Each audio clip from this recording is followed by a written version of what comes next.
I think you come to the bell game to win it. Wabash always fight.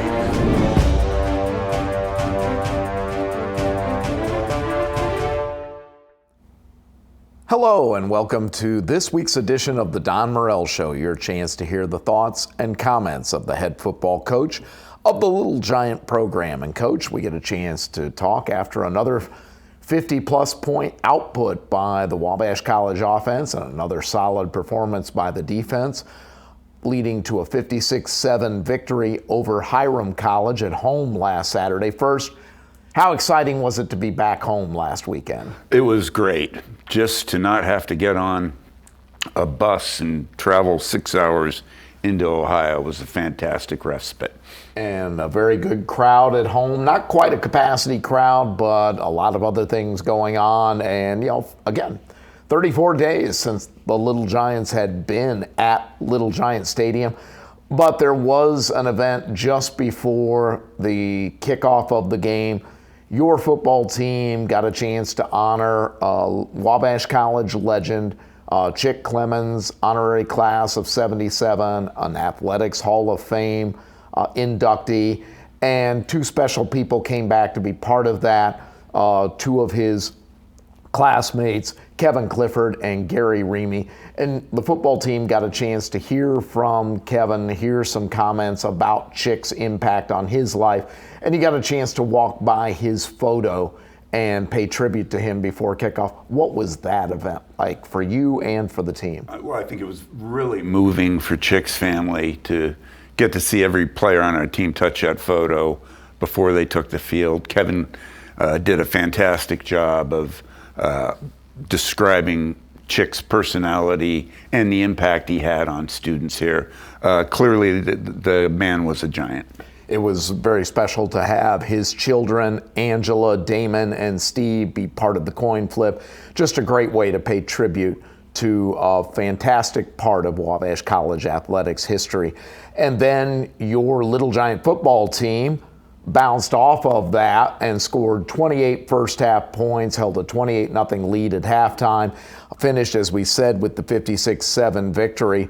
Let's go ahead and take a look at some highlights from Saturday's game.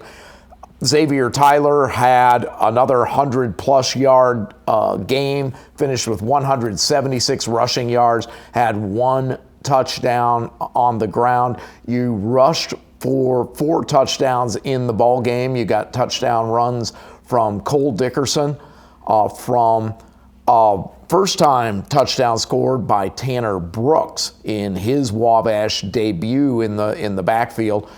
Brand Campbell threw for 3 touchdown passes, 2 to Connor Thompson, 1 to Cannon Chase, and Cannon Chase also had a rushing touchdown.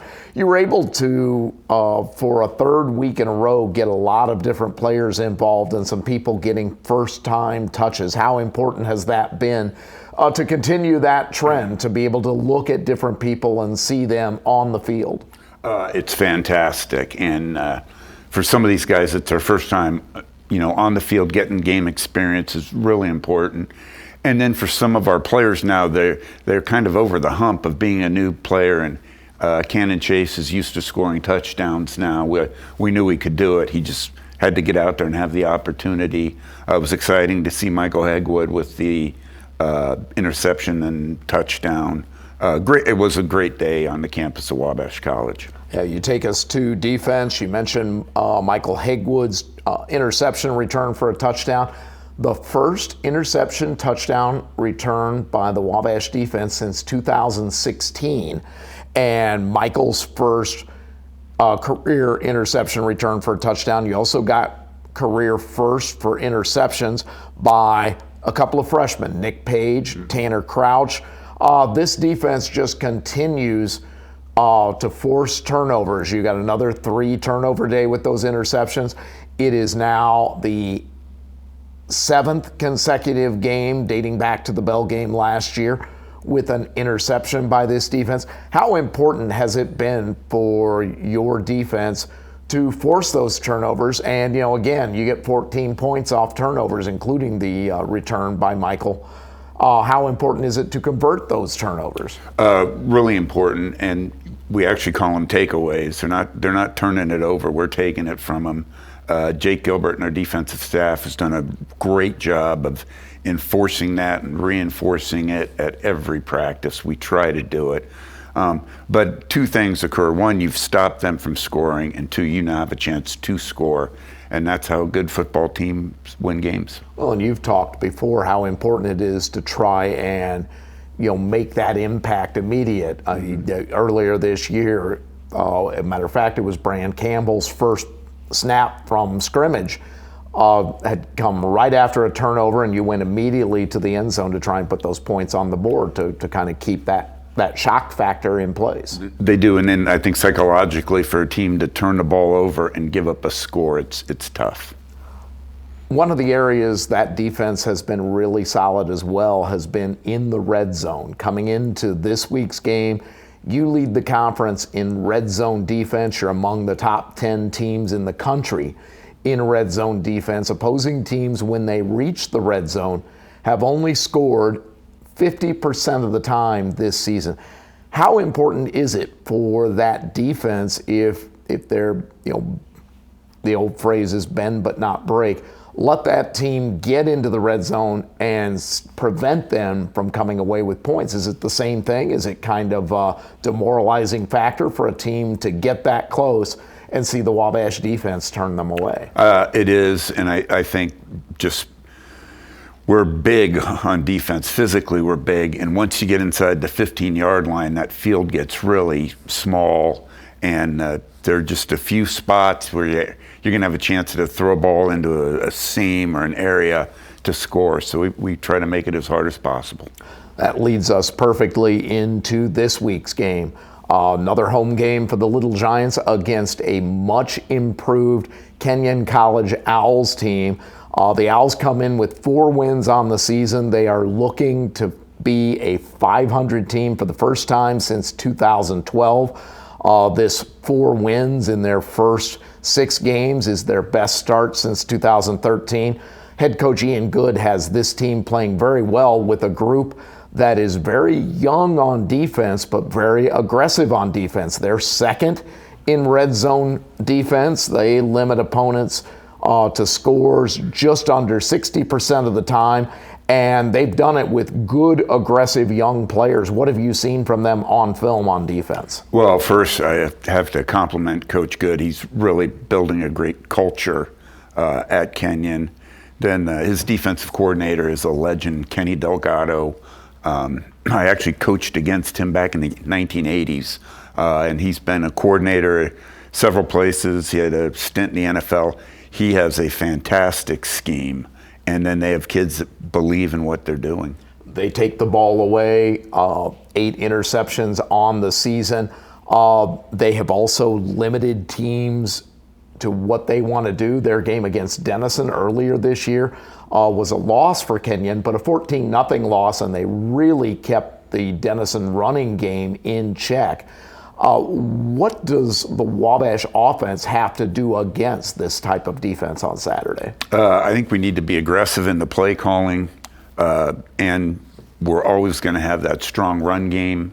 I think Coach Delgado does a great job of taking the run away from you. Clearly took it away from Denison by simply outmanning you at the point of attack. So we've got to be ready for that.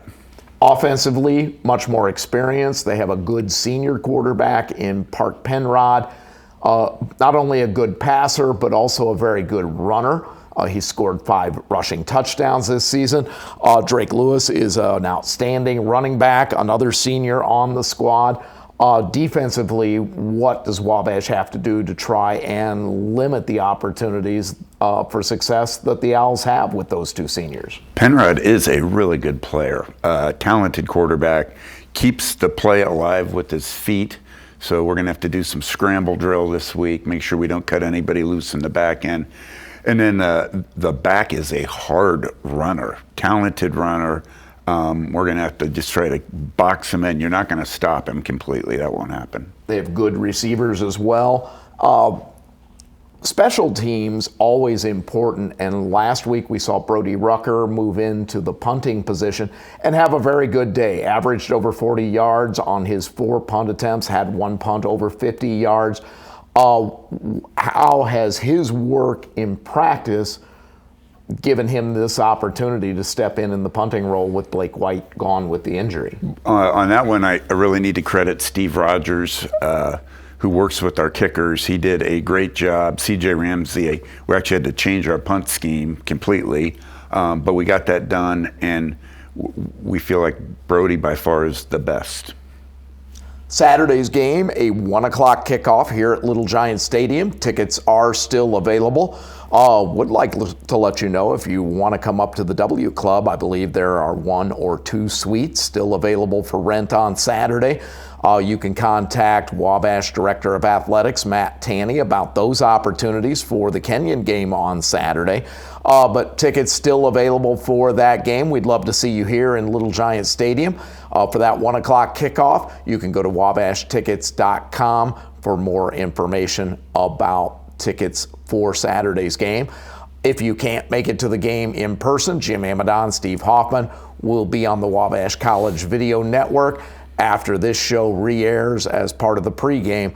That'll begin at about 12:40 on Saturday afternoon. Coach, best of luck Saturday. Let's bring home another win for the Little Giants. Thank you. You've been watching the Don Morel Show. Our production team, Ethan Cook on camera, Adam Phipps in the trailer. I'm Brent Harris, Director of Athletic Communications for the college. Thanks for watching. We'll talk to you next week. I think you come to the Belgium to win it. Wabash always fight.